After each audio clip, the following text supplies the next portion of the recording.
Why, hello, everybody, and welcome to the Truly Odd podcast, where we bring you the latest in game news and movie news. I am your host, Joe Garcia. So grab your controllers, get your popcorn, and let's go ahead and dive right on in, shall we?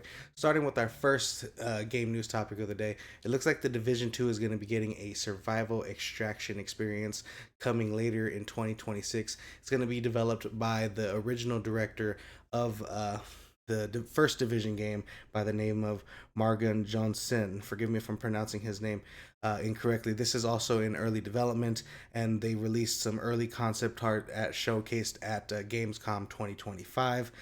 This is kind of Ubisoft's new way of re-engaging with the players of the Division 2, as I believe they're currently in the development of Division 3.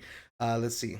As far as currently, it looks like the Division 2 is going to be launching the next season pass, the Pact, on September 9th. So we're going to continue to be getting updates on the Division 2. I'm very curious what the survival mode is kind of going to be. Now, from my understanding of what I read in this article, it's going to be kind of something that they did on Division 1, kind of with their survival extraction experience there, and that's what they plan on doing here. Very interesting. I think the Division is a very great game. I had a great time with the first one. The second one I really didn't play for some reason, but then recently in the past couple months I picked it up and replayed it, and I really thoroughly enjoyed it with all the updates and stuff, and I got really deeply involved into that game, and I really enjoy it. So I'm looking forward to the new updates, and hopefully we'll get the Division 3 coming out sooner than later, because I would really love to check that game out. But let's go ahead and move on to our next game news topic of the day, shall we? Our next game news topic of the day is PlayStation is reassessing its approach after canceling at least 11 live service projects. Let's go ahead and take a look here at this article. Now, as we all know, Concord was one of the biggest failures probably in the game industry with live service games, and Sony has really taken a step back and looked at what they plan on doing and how things have turned out. Let's go ahead and take a look here. Including The Last of Us Online, Concord, and of course the latter costing an estimate $400 million before being shut down 2 weeks post launch. Under the new co CEO, Herman Holtz, PlayStation Studios will adopt more frequent testing, cross team collaborations, and early failure protocols to reduce cost missteps while preserving creative autonomy. Basically, in gaming terms and in game industry terms, they want to be able to closely test what they're developing, as in maybe more QA, more play testing across teams. So maybe have like, for example, have the San Diego team who maybe be developing one of the MLB games, take a look at the Naughty Dog live service game and really play test it and get their hands on it, so the studio can understand what faults and what issues that they're seeing there and really get some player input, because a lot of the developers and the QA testers and just the producers in general in the game industry, they're gamers first usually. So I think that's good that they're going to be doing that and working things across teams. As far as early failure protocols, I'm not understanding how they would even know how that would be a thing unless they are, failing in the midst of a launch. Now, having protocols when it is failing in the midst of launch is not going to help. If it's going to fail, it's going to fail. So I'm very curious what those will end up being. But let's see. Let's take a look at the rest here. Sony aims to lower output volume while increasing first-party revenue, uh, contributing and targeting more disciplines. Wait, yeah, sorry. Targeting more discipline and coordinating development culture across 20 studios. So they just have a lot to really work on when it comes to live service games. I think their niche and their better thing is campaign games with God of War, which has been very successful, and Ghost of Tsushima, and I'm sure Ghost of Yote is going to do very well as well. So as far as what they're doing with these live service games, they've failed already. So I don't know why they're continuing to try to pick it up and do more with them. But we'll end up seeing what happens with Sony. What do you think, guys? You hope Sony gets up on their feet and was able to create a good live service game, that they bring Concord back and have better kind of protocols? I personally think it's a waste of time. Live service game, it does have a lot of money, but I don't think it's what Sony needs at the moment. What they need is a game like Destiny 2 that's already a good game when it was released. And then as that game's live service kind of falls off and dwindles over the years, move on to the next project and release that. But let me know what you guys think in the comments down below. Moving on to our next game news topic of the day. It looks like Gamescom 2025 was officially the biggest and most diverse in a diverse show in history, which is very interesting. This is according to the association that organizes the event in Kalug, Germany. Forgive me if I'm pronouncing that wrong. The event drew 357,000 visitors from 128 countries with 1,500 with over 1,500 exhibitioners and 40 country pavilions, which is basically like theme park areas and areas that they can host the show in, making it the most international driven year yet. Oh, so international driven year yet for the show. Forgive me, I kind of read that wrong. Anyways, Gamescom 2025 achieved over 630 million global views, including 72 million on its opening night live, an 80% increase year over year. The show reinforced its status as the premier global gaming event, and which is awesome. I think this is good. Congratulations to them for putting on such a good show and attracting so many different viewers, as far as like worldwide viewers on YouTube, and people even going to the show with 357,000 visitors. And I don't think that's even including the people that were there to just put on their exhibition, who also kind of attend as they have their days off. So I think that's really awesome that a show like this could really, you know, stand out and really push the game industry forward. You know, we've been missing stuff like this since E3's kind of fallen off. So it's good that Gamescom is really picking up. And honestly, I don't know how long Gamescom has been going on, but this is really the first year where it's kind of come to the forefront in my view. And I don't know if that's because I'm doing this podcast now or if it's because it's just been out there more. But I think it's exciting, and I love all the announcements, and I'm looking forward to seeing what they do next year. And hopefully one of these years we can all get to Gamescom and check it out for ourselves. Maybe even do a show there if we ever get to that level of followers and at that level of status. That'd be really awesome in my opinion. But let me know what you guys think in the comments down below. Are you excited for what's going on at Gamescom, and are you looking forward to next year's show? Let me know what you guys think. Moving on to our next game news topic of the day. It looks like Black Myth Wukong is not the end for Sun Wukong. That being said, right now we have the game Black Myth Zhong Kui. Forgive me if I'm saying that wrong. So we're going to be getting a new protagonist in the next Black Myth game. But one of the presidents, I believe, at Game Science, or the CEO of Game Science, had something to say regarding Wukong's storyline. Let's go ahead and take a look here.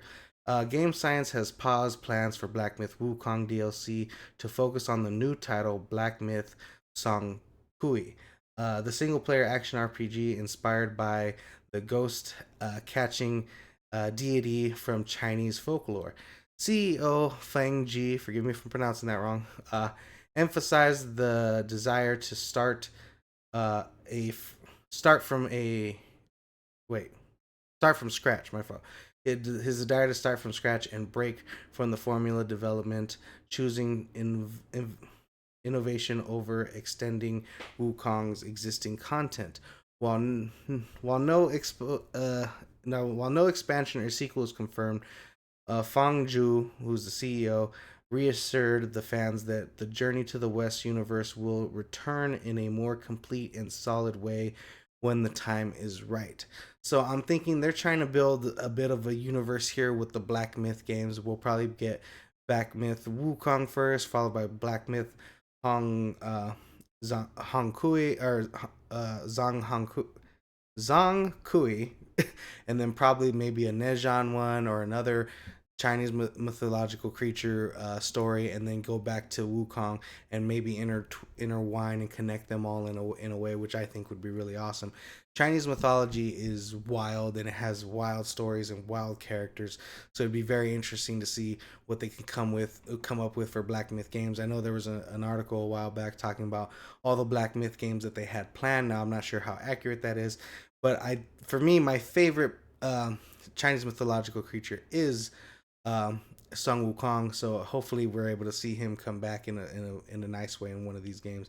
But I think Game Science is up to a great start with these games, and I think they're really taking out their talent and showing it to the world. And this is really awesome for game studios to do something like this and start a whole franchise, but not just have it be stale with the same characters over and over again, but really change it in a way. Like even the God of War games, God of War 1, 2, and 3 were phenomenal, but they started getting a little tired with God of War Ascension, the PSP games, and then they had to like really change it over to the Norse mythology and having that change. But with Black Myth, while it's the same mythology, you're able to explore different fighting styles and different characters, which I think is going to be very beneficial as a player of those games. But let me know what you guys think in the comments down below. Were you hoping to get more of Wukong, or are you excited to play as Zhong Kui? Forgive me, Zhong Kui. Zhong Kui. Forgive me for. Let me know how to pronounce that. Let me know what you guys think in the comments down below. Moving on to our last game news topic of the day. It looks like Call of Duty Black Ops 7 reveal trailer has racked up over nearly 400,000 dislikes in under a week, which is pretty wild. Now, mind you, dislikes aren't really shown on YouTube no more, so they have these like cheat ways to kind of look into how dislikes are going. They're not 100% accurate. They could be off by a lot, off by a little. It varies. But in general, we're looking around the $400 million mark. So take this with a grain of salt and just understand that it's subject to change and come out with different information. I just want you guys to know that right now off the top. So anyways, the $400 million dislikes reflecting widespread community frustration with the franchise's decline. The players cite unrealistic cosmetics, stale updates, and ignoring feedback as reason for abandoning Call of Duty, with many claiming they're pre-ordering Battlefield 6 instead. Despite Activision's confidence, Battlefield 6 is gaining momentum, breaking beta records, and reportedly outperforming Black Ops 7 in PlayStation Store pre-order ranks. So it's a lot going on with Black Ops 7. They really have a lot to prove. It's seeming like a lot of players aren't enjoying what they're seeing from the game, which is wild because I think Black Ops 6 sold pretty well, and I'm sure Black Ops 7 will sell pretty well. I mean, these games do sell good, and they make most of their money off of the what's it called? The open world one. Damn it, why can't I think of it? It's probably because I never play it, but it's a Call of Duty Warzone. Yeah, they probably make most of their money from Warzone right now, kind of that being live service and stuff. And with yearly releases, they have something new to say. And then Zombies is another big seller, so I'm sure they'll sell well. But it's very interesting to see what's happening now with Call of Duty, as a lot of players seem to just be falling off. And I think it's mostly players just talking shit right off the bat, but most likely these players will be ending up buying it and playing it. But let me know what you guys think of this in the comments down below. Are you surprised to hear that it might have 400,000 dislikes? Again, take that with a grain of salt. Or is this kind of expected at this point in the Call of Duty franchise era? Let me know what you guys think in the comments down below. Moving on to, yeah, that does it for our games topics of the day, guys. We're going to go ahead and move on to our movie news topics. And we're going to start off with this weekend's box office results, which I do not have open for some reason. Let me go ahead and open that and drag that over here. Anyways, so our weekend results. Now, mind you, these aren't the actuals. These are just kind of the pre-numbers right now, kind of the guesstimate, but they're usually very close to what the actual numbers are going to be. And the weekend taker for number one is surprising, but it is K-pop Demon Slayer at number one with $18 million, which is surprising because it was only in 1,700 theaters, so congratulations to them for that. At number two, we had Weapons with $15.6 million. At number three, we had Freakier Friday with $9.2 million. My apologies. At number 4, we had Fantastic Four at 5.9 million, and at number 5, we had The Bad Guys 2 at 5.1 million. At number 6, we had Nobody 2 with 3.7 million. At number 7, we have Superman with 3.43 million. At number 8, we have The Naked Gun with 2.9 million. At number 9, we have Honey Don't, which is the newest movie released this week, I believe, besides K-pop Demon Slayer, with $2.95 million. And at number 10, we have Jurassic World Rebirth at $2.1 million. And I'm actually kind of surprised to see Superman and Jurassic World still kind of this high with having digital releases. It looks like people still want to see these things in theaters, which is awesome. And Superman kind of passed the $600 million mark. They did so earlier this week, but now it's official at the $604 million mark. Congratulations to them, being one of the first DC movies to do so since the Batman. So that's awesome for them. And Weapons seems to be doing phenomenal at the box office. Worldwide, already at $200 million on a very low budget. I'm not sure exactly what it was, but I very much doubt that it was over $40 million. So congratulations to them. I'm sure they're doing phenomenal work. Freakier Friday is hanging in there with $113 million worldwide. I still think there's some territories that it needs to open up in, but I know this is definitely a low budget film for Disney, and it was originally going to be a Disney Plus exclusive. So I'm happy. I'm sure that they're happy they've made over $100 million with the movie. Fantastic Four is trailing a little far behind Superman with $490 million, but it does look like within the next weekend it will be reaching that $500 million mark, which is probably good for the Marvel MCU because they've been kind of falling off with some of their box office. But it looks like this movie is going to fall possibly into the profitable mark if it continues past the $500 million mark, in my opinion. And other box office, it looks like Nobody 2 is a bit of a sad disappointment for the studio, bringing in only $28 million. Sad to see this, whereas Nobody was a good first movie, but people weren't interested in seeing another one. But as far as I'm concerned, I haven't even been interested in seeing Nobody 2. I don't think the marketing did very well. So that's kind of sad to see. And one other movie that's kind of out of the top 10 that I wanted to talk about was Nejon 2, because that also kind of was released this week. I had a chance to watch it this week and had a lot of fun with this movie.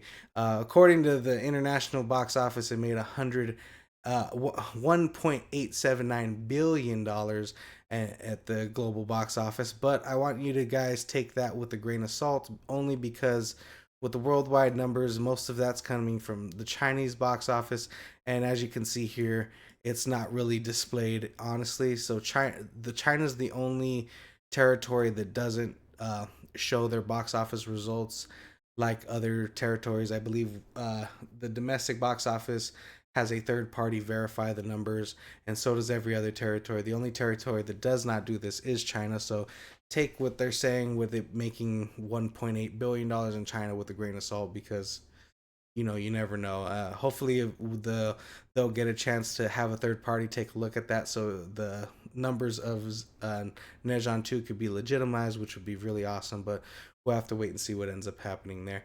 But let me know what you guys think of this weekend's box office. Was anything surprising to you like it was to me? For me, the K-pop Demon Hunter making number one at the box office was a bit surprising. Not only did it have 1,700 theaters only, but also it's on Netflix for free. So I thought this was very surprising, but I think this is awesome for them. I'm sure Netflix is very happy with these results. But let me know what you guys think in the comments down below.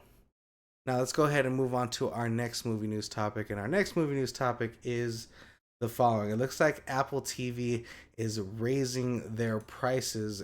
They've seemed to be the only one to kind of hold out on raising prices for quite some time, but it looks like it's time for them to do so.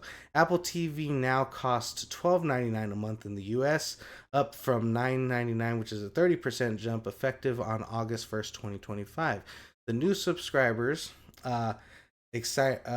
for new subscribers, existing users will see the changes within the next 30 days. So probably on your next payment cycle, you'll see the price hike for Apple TV Plus.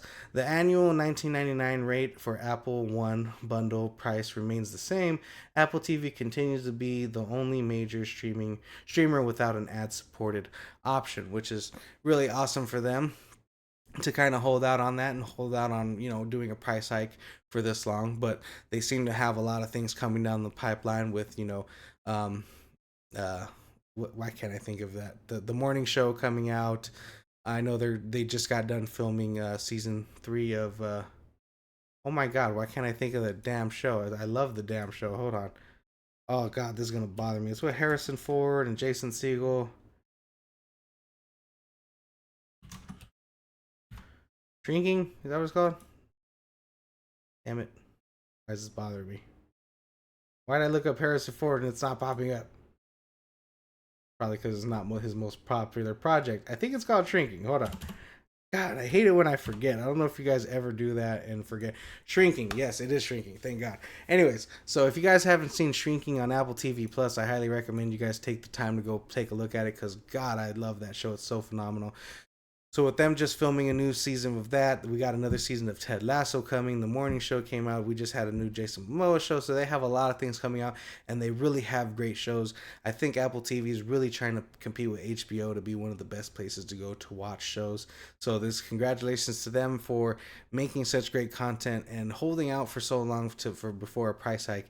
Now $12.99 is still much lower than anything else, than any other streaming service. I think what is it? I think HBO Max, if you want the ad free tier, is around $20 now. Netflix is around the same, and then the Disney Plus, Hulu, and ESPN bundle is pretty high up there as well. And we're gonna get to the point where this is gonna be more expensive than having cable TV. So we'll see what ends up happening. But Apple TV seems to be bringing us great content, and is currently one of the lower pricing streaming services. But let me know what you guys think in the comments down below. Moving on to our next movie news topic of the day. It looks like Ocean's 14 has hit a bit of a snag. Uh, so let's go ahead and take a look here. Uh, what is I thought I wrote down this guy's name and I didn't. Edward, that's his first name. Edward Berger. Berger. Berger. We're gonna call it Berger. Anyways, Edward Berger felt the franchise belonged to Steven Soderbergh and admitted he couldn't continue anything fresh, calling it not his movie.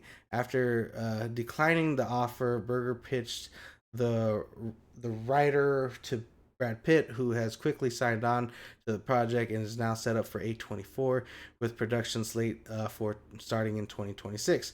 With Edward Berger out and Soderbergh retired from the series, Ocean's 14 faces renewed challenges to find a director who can credibly evolve the brand.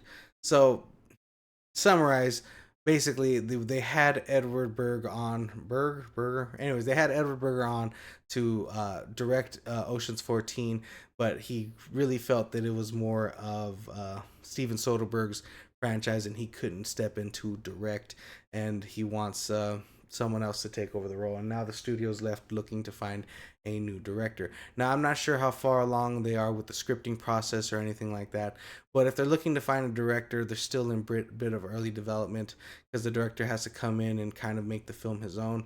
It's not a director doesn't necessarily just come in to adapt a script. They want to bring in their own input. They're the person in charge of the project.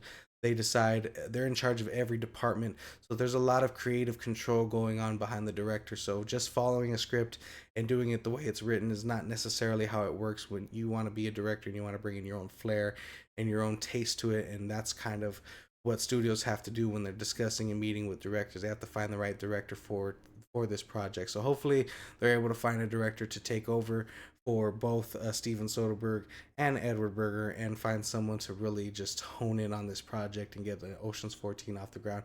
But let me know what you guys think in the comments down below. Are you sad to wait a little longer for Ocean's 14? Hopefully we can get the filming starting in 2026. Let me know what you guys think in the comments down below. Moving on to our next movie news topic of the day. It looks like Percy Jackson and the Olympians Season 3 has cast Dafne King. If you don't know who that is X-23 from Deadpool and Wolverine, this gorgeous woman on the left. But they have also casted Saara Chaudry, forgive me if I'm pronouncing her name wrong, who's this gorgeous woman on the right. Let's go ahead and take a look here. Dafne King joins as Artemis, goddess of the hunt and moon, while Saara Chaudry plays Zoe Nightshade, her loyal lieutenant and immortal hunter.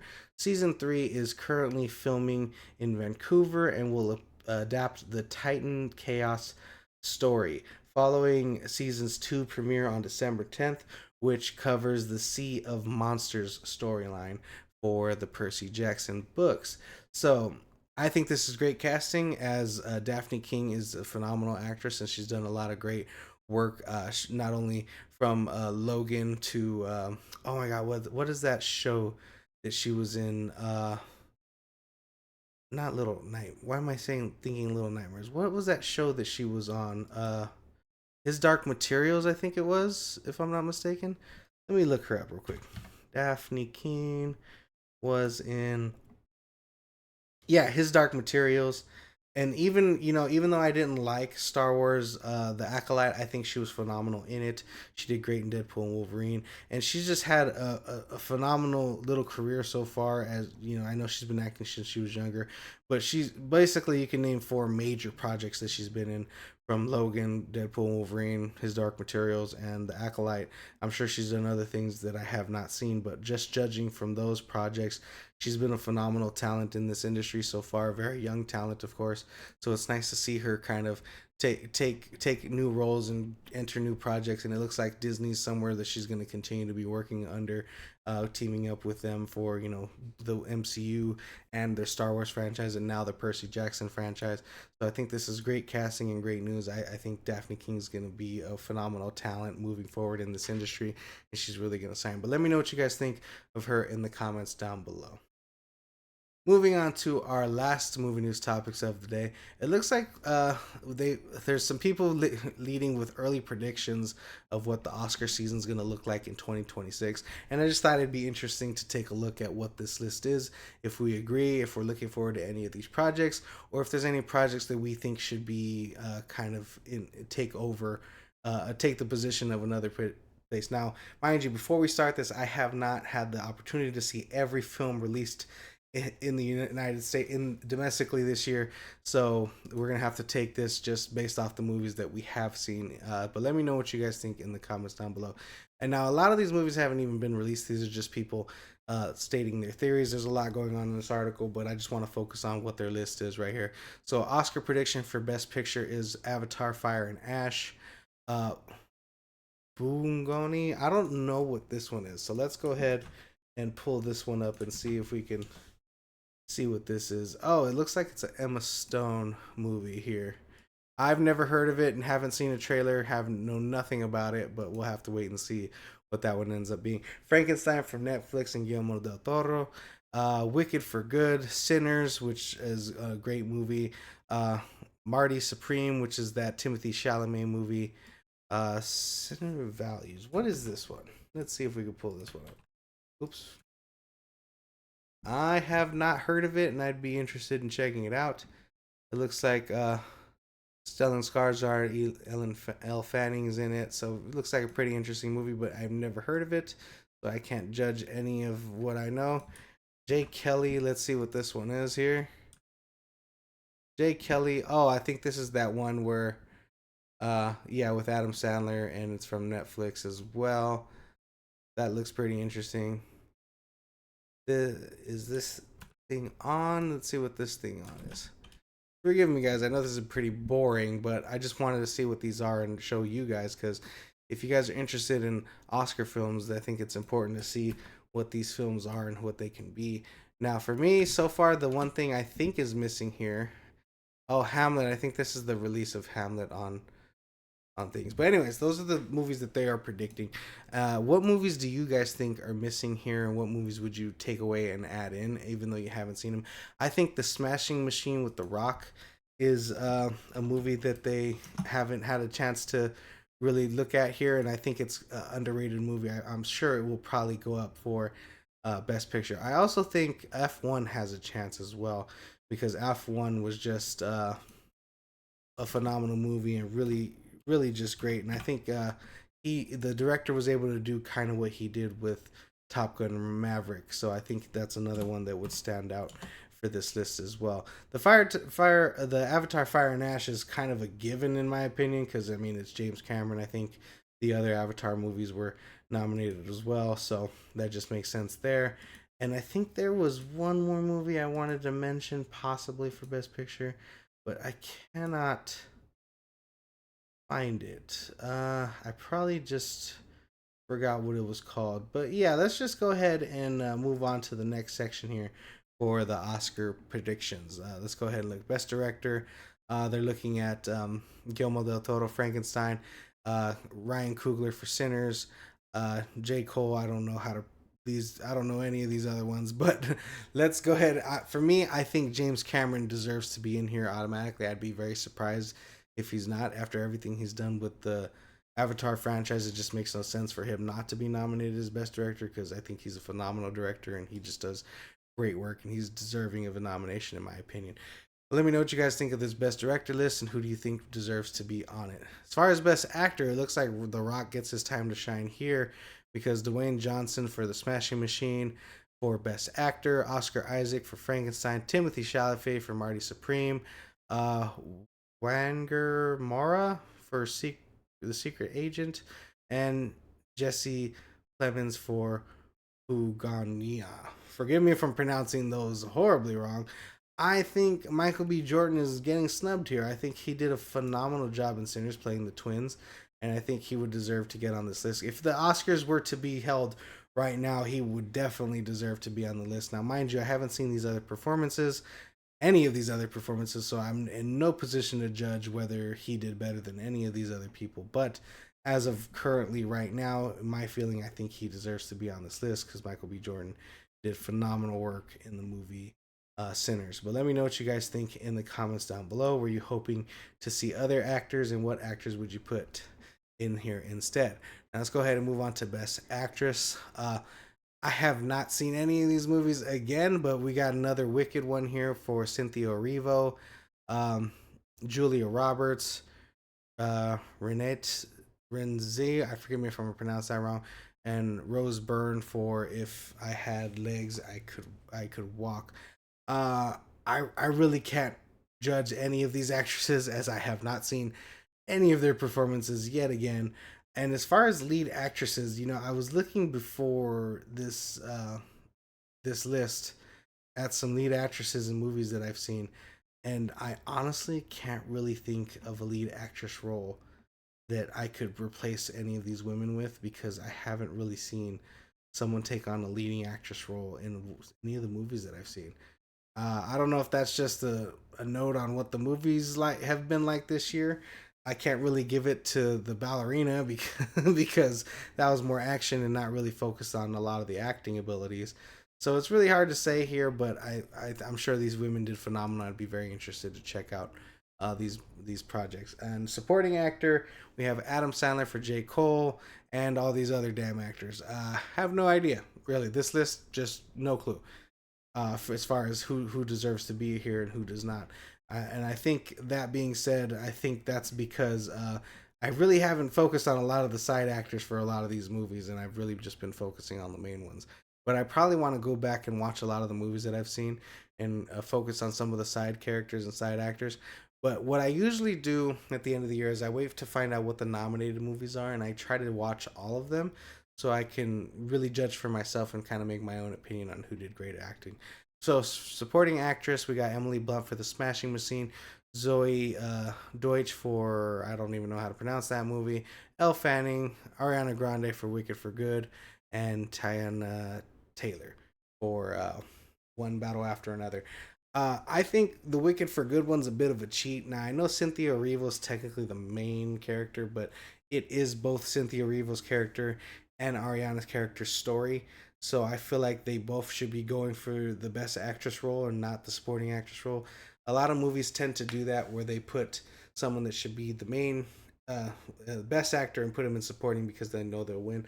A good example of that is Christian Bale from Fighter, I believe the movie was, where him and Mark Wahlberg, he was just as much as the main character as Mark Wahlberg was, but they still put him in the supporting actor role because they knew he could win that category. So very sad to see stuff like that happening. They also got predictions for best casting, best original screenplay, adapted screenplay, animated feature, and so on and so forth. If you guys want to go ahead and take a look at all those ones, feel free to go ahead and look at the article. I'll have linked for everything in the description down below. But I just thought it'd be interesting to hear what you guys have to say about your predictions for the Oscar season.